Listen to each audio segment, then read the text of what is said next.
మెదక్ జిల్లా SP Uday Kumar Reddy Narsapur circle పరిధిలోని కౌడిపల్లి, చిలిపిచేట్ మరియు నర్సాపూర్ పోలీస్ స్టేషన్ తనిఖీ చేసి పోలీస్ స్టేషన్ పరిసరాలను పరిశీలించారు.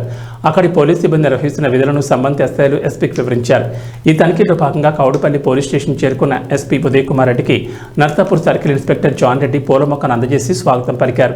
అనంతరం ఎస్పీ అక్కడ అధికారులకు పలు సూచనలు చేస్తూ పోలీస్ స్టేషన్కు వచ్చే బాధితులకు న్యాయం జరుగుతుందనే నమ్మకాన్ని ప్రజలకు కలిగించాలని పోలీస్ స్టేషన్ అధికారులకు సిబ్బందికి సూచించారు. అనంతరం పోలీస్ స్టేషన్లో విధులు నిర్వహించే సిబ్బంది వివరాలను అడిగి తెలుసుకున్నారు. అనంతరం పోలీస్ స్టేషన్ పరిసరాలు, సీసీ కెమెరాలు, సిబ్బంది పనితీరును పరిశీలించడంతో పాటు పెండింగ్లో తీవ్రమైన నేరాల సీడీ ఫైల్స్, స్థిరాస్తి చోరీలు, ఐటీ కేసులు, ప్రస్తుత స్థితిగతులపై రికార్డులను తనిఖీ చేశారు.